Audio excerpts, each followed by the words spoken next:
Hi friends, new buildings ఎంతమంది construction చేస్తారో old buildings అంతే మంది రిమోడలింగ్ చేస్తూ ఉంటారండి. హౌస్ రెనోవేషన్ చేసేటప్పుడు చాలా మంది చేసే మిస్టేక్స్ ఏంటి, రెనోవేషన్ చేసేటప్పుడు ఏమేమి చేయించాలి ఏమేమి చేయించకూడదు అవన్నీ వీడియో క్లారిటీగా చెప్తాను. యాక్చువల్లీ ఈ బిల్డింగ్ అయితే ఎలక్ట్రికల్ ప్లంబింగ్ ఓపెనింగ్ ఏమని చెప్పేసి జరిగింది. కానీ మనం ఎందుకు కన్సిడర్ చేసామంటే, వన్స్ కన్సిల్డ్ కి ఓపెన్ కి ఉన్న డిఫరెన్స్ ఏంటంటే, ఒక్కసారి కస్టమర్ రెనోవేషన్స్ కి ఎంత బడ్జెట్ పెట్టారో అంత సాటిస్ఫాక్షన్ మనకి హౌస్ కంప్లీట్ అయిన తర్వాత రాదండి. ఓపెన్ ఉంటే సీలింగ్ కని పుట్టి కని పెయింటింగ్ అని కస్టమర్ చాలా అయితే ఖర్చు పెడుతుంటారు. అంత ఖర్చు పెట్టి మనకి సీలింగ్, పెయింట్స్, పుట్టి ఇవన్నీ ఖర్చు పెట్టి చేసిన తర్వాత ఓపెన్ గా పైప్ వచ్చినప్పుడు ఏం జరుగుతుంది అంటే, పైప్ ఎడ్జెస్ లో ఏదైతే ఉందో అప్పుడు ఒకసారి చూడండి. పైప్ మనకు ఓపెన్ గా వచ్చినప్పుడు, ఓపెన్ గా ఎప్పుడైతే పైప్ వస్తుందో ఈ కార్నర్స్, పైప్ కార్నర్స్ లో ఏమవుతుందంటే, ఈ కార్నర్ లో పుట్టి ఉండిపోవడం కానీ, ఈ క్లాంప్స్ మనకి ఏదైతే ఓపెన్ గా పైప్స్ రన్ చేస్తా ఉంటాం, ఆ ఓపెన్ పైప్ రన్ చేసినప్పుడు అంత ఎడ్జెస్ లో పుట్టి ఉండిపోతుంటుంది. పెయింట్ వేసిన అంత లుక్ రాదు, సీలింగ్ చేయించినా సరే అంత లుక్ ఉండదండి.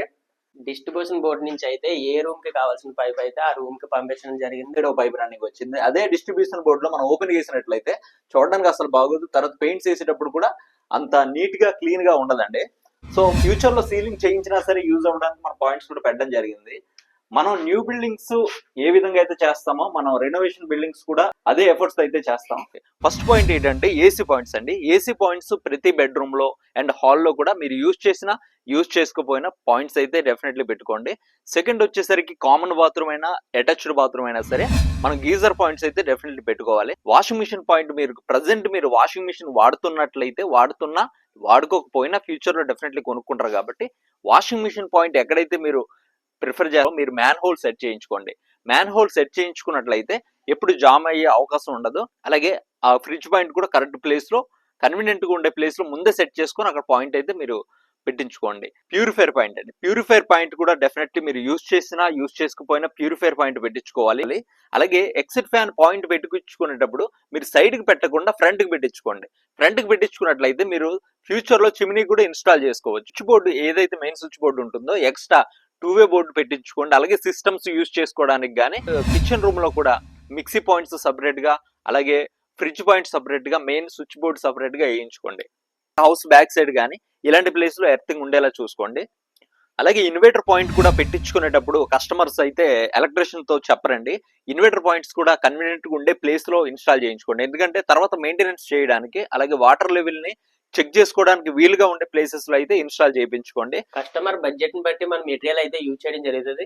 కస్టమర్ బడ్జెట్ అని ఎందుకు అంటున్నాం అంటే, ఎలక్ట్రికల్ కన్సిల్డ్ పైపింగ్ కానీ కన్సిల్డ్ మెటల్ బాక్సులు కానీ కాస్ట్ అయితే చాలా తక్కువలో ఉంటాయి, బడ్జెట్ లో ఉంటాయి, బడ్జెట్ ఫ్రెండ్లీలో. కాబట్టి ఎలక్ట్రికల్ కన్సిల్డ్ వచ్చేసరికి మన సుధాకర్ కానీ, గోల్డ్ మెడల్ కానీ ఇలా కంపెనీ పైప్స్ అయితే యూజ్ చేస్తూ ఉంటాం. మెటల్ బాక్స్ వచ్చి రస్ట్ ప్రూఫ్ మెటల్ బాక్స్లు అయితే యూజ్ చేస్తూ ఉంటాం. అదే మనకు ప్లంబింగ్ విషయానికి వచ్చేసరికి అది మాత్రం కస్టమర్ బడ్జెట్ ని బట్టి మనం యూజ్ చేయడం జరుగుతుంది. ఎందుకంటే సిపివిసి కస్టమర్స్ కి ఎక్కువ బడ్జెట్ అయిపోతుంటుంది. సో అందులో యూపీవీసీ లో కూడా బెస్ట్ పైప్స్ అయితే మనం దీనికి యూజ్ చేయడం జరిగింది, అంటే నాచు పట్టకుండా ఉండడం కోసం. దీనికి మనం సిపివిసి అయితే ప్రిఫర్ చేసాం. కస్టమర్ బడ్జెట్ ని బట్టి యూపీవీసీ పైప్స్ చేసాం. కస్టమర్ కి అయితే సిపివిసి ప్రిఫరెన్స్ చేయడం జరిగింది, కానీ కస్టమర్ బడ్జెట్ ని బట్టి మనం యూపీవీసీ అయితే రన్ చేసాం మాక్సిమం. దీనికి 4 గేజ్ పైప్ అయితే యూజ్ చేశారు. మనం మొత్తం పైప్ అయితే తీసి 6 గేజ్ పైప్ అయితే వాడడం జరిగింది. ఇది మనకు 4 గేజ్ యూజ్ చేయడం వల్ల మధ్యలో బెండ్ అయిపోయి మొత్తం జామ్ అయిపోయిందండి. ఒక్కసారి రెనోవేషన్ చేసేటప్పుడు ప్లంబింగ్ కానీ శానిటరీ కానీ చెక్ చేసిన తర్వాత మనం ఎలక్ట్రికల్ లోకి వెళ్ళడం జరుగుతుంది. ఎందుకంటే రెనోవేషన్ చేసేటప్పుడు వాటర్ ప్రాబ్లం మ్యాక్సిమం ఉండకూడదు.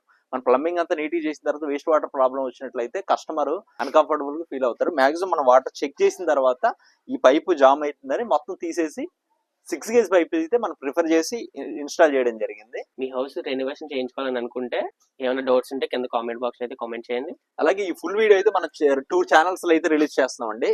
మీరు కిందన సబ్స్క్రైబ్ బటన్ క్లిక్ చేసినట్లయితే 2 ఛానల్స్ ప్లే అవుతుంటాయి. 2 ఛానల్ మీరు సబ్స్క్రైబ్ చేసుకోండి. దగ్గరలో మీ రిలేటివ్స్ కానీ ఫ్రెండ్స్ కానీ ఎవరైతే రెనోవేషన్ చేయించుకుంటున్నారో వాళ్ళకి ఈ వీడియో షేర్ చేయండి. Thanks for watching.